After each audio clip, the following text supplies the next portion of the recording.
Hello friends, कैसे हैं आप सब लोग। आशा करता हूं कि आप सब लोग बहुत अच्छे होंगे, मस्त होंगे, स्वस्थ होंगे। दोस्तों, अगर आप दिव्यांग हैं या नॉन दिव्यांग हैं या आप इंडिया के किसी भी कोने से हैं तो आज आपको बहुत अच्छी भर्ती के बारे में बताने वाला हूं।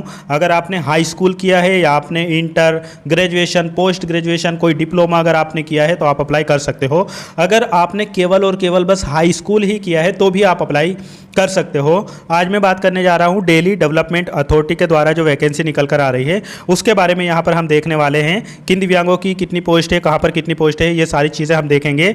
बहुत से लोग पूछते हैं कि इसका पेपर कहाँ होगा या ये कहाँ पर जाना पड़ेगा। तो देखो, दिल्ली की जितनी भी जॉब होती है वो मोस्टली जॉब ऐसी होती है जिनका पेपर दिल्ली में ही होता है, तो आपका सेंटर भी दिल्ली में ही मिलेगा। ये DDA की वैकेंसी है और यहाँ पर देखो इसके फॉर्म फिल होना शुरू हो जाएंगे 6 अक्टूबर 2025 से। मतलब अभी आपके पास में टाइम है, 6 अक्टूबर 2025 से इसका फॉर्म फिल होना शुरू हो जाएगा और ये 5 नवंबर 2025 तक इसके फॉर्म फिल किए जाएंगे शाम 6 बजे तक। बाकी इसका CBT जो एग्ज़ाम आपका होगा वो दिसंबर जनवरी तक टेंटेटिव है, हो सकता है और आगे भी बढ़ सकता है। तो दोस्तों चलो देख लेते हैं कि दिव्यांगजन किन पोस्ट के लिए एलिजिबल है और किन किन पोस्ट पर कौन दिव्यांग अप्लाई कर सकते हैं। जैसे कि आप जानते हो कि यहाँ पर अलग अलग पोस्टों में भर्ती निकली हुई है, जैसे deputy director architecture, deputy director public relation, deputy director planning. तो इन सब में तो दिव्यांगजनों की पोस्ट नहीं है। अगली पोस्ट है यहाँ पर असिस्टेंट डायरेक्टर प्लानिंग, इसमें OH की एक पोस्ट है। बाकी यहाँ पर VI, HI और अदर की पोस्ट नहीं है। इसी तरीके से असिस्टेंट डायरेक्टर आर्किटेक्ट, यहाँ पर HH वालों की एक पोस्ट है, बाकी और दिव्यांग की नहीं है। दोस्तों अभी मैं आपको वही वाली पोस्ट बता रहा हूँ जिस पर दिव्यांगों की पोस्ट है। इसके बाद अगली पोस्ट है यहाँ पर असिस्टेंट डायरेक्टर मिनिस्ट्रियल। इसमें अगर हम देखें तो दिव्यांगों में यहाँ पर VH की यहाँ पर एक पोस्ट है। VH मतलब जो दृष्टिबाधित होते हैं उनकी, और HH यानी जो श्रवण बाधित होते हैं उनकी भी एक पोस्ट है। बाकी यहाँ पर OH की और अदर डिसेबल्ड की पोस्ट नहीं है। दोस्तों इसके बाद अगली पोस्ट है लीगल असिस्टेंट की, तो इसमें OH वालों की एक पोस्ट है, बाकी और डिसेबल्ड की नहीं है। फिर इसके बाद में आता है आर्किटेक्चरल असिस्टेंट, तो इसमें अगर हम देखें तो यहाँ पर HH वालों की एक पोस्ट है, बाकी और किसी भी डिसेबल्ड की यहाँ पर नहीं है। फिर इसके बाद में अगली पोस्ट आती है जूनियर इंजीनियर सिविल। यहाँ पर VH की तो नहीं है, HH वालों की 2 पोस्ट रेगुलर है और 3 पोस्ट बैकलॉग की भी है। मतलब टोटल पोस्ट यहाँ पर HH वालों की 5 है और OH कैटेगरी में भी 1 पोस्ट रेगुलर है और 2 पोस्ट यहाँ पर बैकलॉग की है। तो टोटल यहाँ पर OH वालों की भी 3 पोस्ट है, बाकी अदर की नहीं है।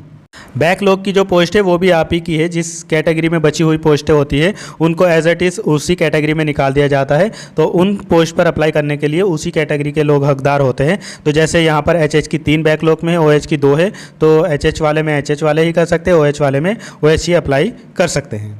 इसके बाद में अगली पोस्ट आती है यहाँ पर जूनियर इंजीनियर इलेक्ट्रिकल और मैकेनिकल की। तो इसमें यहाँ पर VH की पोस्ट तो नहीं है, बाकी HH वालों की 3 रेगुलर में है और 1 बैकलॉग में है, तो यहाँ पर 4 पोस्टें हैं। OH कैटेगरी की भी यहाँ पर नहीं है और अदर वालों की भी यहाँ पर पोस्ट नहीं है। फिर इसके बाद अगली पोस्ट है सेक्शनल ऑफिसर हॉर्टिकल्चर। तो यहाँ पर अगर हम देखें तो VH वालों की नहीं है, HI वालों की 2 पोस्टें हैं, बाकी OH और अदर की भी नहीं है। फिर अगली पोस्ट है यहाँ पर नायब तहसीलदार, तो इसमें VH और HH की नहीं है, OH कैटेगरी वालों की 1 पोस्ट है, बाकी अदर की भी नहीं है। अगली पोस्ट है यहाँ पर सर्वेयर की, तो इसमें VH वालों की नहीं है, HH वालों की यहाँ पर 1 पोस्ट है। इसी तरीके से स्टेनोग्राफर ग्रेड D की भी यहाँ पर पोस्टें हैं, जिसमें VH वालों की भी 1 पोस्ट है, HH वालों की भी 1 पोस्ट है और OH वालों की 2 पोस्टें हैं, बाकी अदर डिसेबिलिटी वालों की भी यहाँ पर 1 पोस्ट है। इसके बाद दोस्तों अगली पोस्ट है यहाँ पर पटवारी की। अगर पटवारी में बात करें तो VH की और HH की पोस्ट नहीं है, OH वालों की यहाँ पर 3 पोस्ट है और अदर डिसेबिलिटी वालों की भी यहाँ पर 2 पोस्ट है। इसी तरीके से जूनियर सेक्रेटरियन असिस्टेंट, तो यहाँ पर VH वालों की 2 पोस्ट रेगुलर में है, 1 बैकलॉग की है, तो टोटल पोस्ट यहाँ पर VH वालों की 3 हो गई जूनियर सेक्रेटरियन असिस्टेंट में, और HH वालों की भी 2 रेगुलर में है, 1 बैकलॉग में है, तो इस तरीके से इनकी भी यहाँ पर 3 पोस्ट हो गई। ऐसे ही OH की भी 2 रेगुलर में है, 1 बैकलॉग में है, तो 3 पोस्ट हो गई। और अदर डिसेबिलिटी वालों की बात करें तो 1 रेगुलर में है, 3 बैकलॉग में है, तो अदर डिसेबिलिटी वालों की भी यहाँ पर 4 पोस्ट हो गई।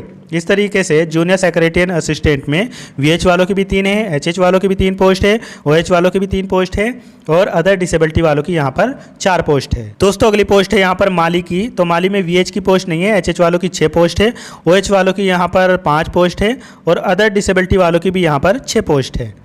दोस्तों अगली पोस्ट है यहाँ पर मल्टीटास्किंग स्टाफ की, जिसमें वीएच कैटेगरी वालों की तो कोई पोस्ट नहीं है, बाकी एचएच वालों की 6 पोस्ट है, ओएच कैटेगरी वालों की यहाँ पर 8 पोस्ट है और अदर डिसेबिलिटी वालों की यहाँ पर 6 पोस्ट है। इस तरीके से दोस्तों अगर हम टोटल पोस्टों की बात करें तो टोटल पोस्ट है 1732 और दिव्यांगजनों में अगर हम देखें तो वीएच कैटेगरी वाले यानी दृष्टिबाधितों की यहाँ पर 5 पोस्ट है, एचएच कैटेगरी वालों की यहाँ पर 31 पोस्ट है, ओएच कैटेगरी वालों की टोटल पोस्ट अगर देखें तो 27 है और अदर डिसेबिलिटी वालों की यहाँ पर अगर हम देखें तो टोटल 19 पोस्ट है। तो दोस्तों इस तरीके से आप लोगों ने देखा है यहाँ पर दिव्यांगजनों की भी टोटल अलग अलग पोस्ट के लिए अप्लाई करने में एलिजिबल है और टोटल उनकी कहाँ पर कितनी पोस्टें हैं और कुल मिलाकर अलग अलग पोस्टों में टोटल दिव्यांगजनों की कितनी पोस्टें हैं, ये सब चीज़ें मैंने आपको बता दी।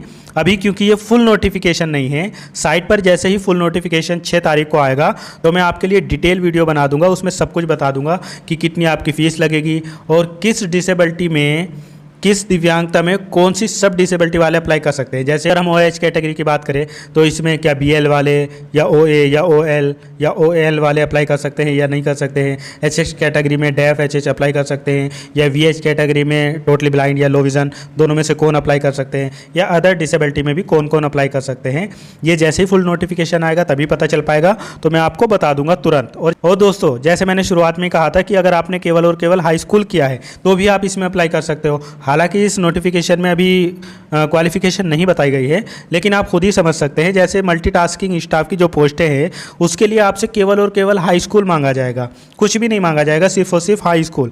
जैसे माली की पोस्ट है उसके लिए भी आपसे केवल और केवल हाई स्कूल मांग सकते हैं। और जैसे जूनियर सेक्रेटरियन असिस्टेंट वाली पोस्ट है तो इसके लिए आपसे 12th मांगा जाएगा और उसके साथ में आपसे टाइपिंग मांगी जाएगी। इसी तरीके से जो पटवारी की पोस्टें हैं या स्टेनोग्राफर की है तो इसमें भी आपसे 12th मांगा जाएगा और आपको स्टेनो आती हो। सर्वेयर की जो पोस्ट है, असिस्टेंट सिक्योरिटी ऑफिसर की पोस्ट है तो इसके लिए हो सकता है आपसे ग्रेजुएशन मांग ले। तो ये सब चीज़ें जानने के लिए आप इस चैनल को सब्सक्राइब ज़रूर कर लो। जैसे ही 6 तारीख को फुल नोटिफिकेशन आएगा उससे रिलेटेड मैं डिटेल में एक एक चीज़, स्क्राइबर से रिलेटेड, बाकी फॉर्म कैसे भरना है, फ़ीस कितनी लगेगी, कौन कौन डिसेबल्ड अप्लाई कर पा रहे हैं, कौन नहीं कर पा रहे हैं, सब कैटेगरी वाले, सब कुछ उसमें बताया जाएगा। इसलिए आपको परेशान होने की ज़रूरत नहीं। अगर आप नए हो तो चैनल को सब्सक्राइब कर लो और अगर आपने पहले से कर रखा है तो आप बेल आइकन को ज़रूर दबाना और प्लीज़ इस वीडियो को ज़्यादा से ज़्यादा दिव्यांगों तक शेयर ज़रूर करना, लाइक कर देना, हाइप वगैरह कर देना। मिलता हूँ फिर किसी और वीडियो में। Thank you so much.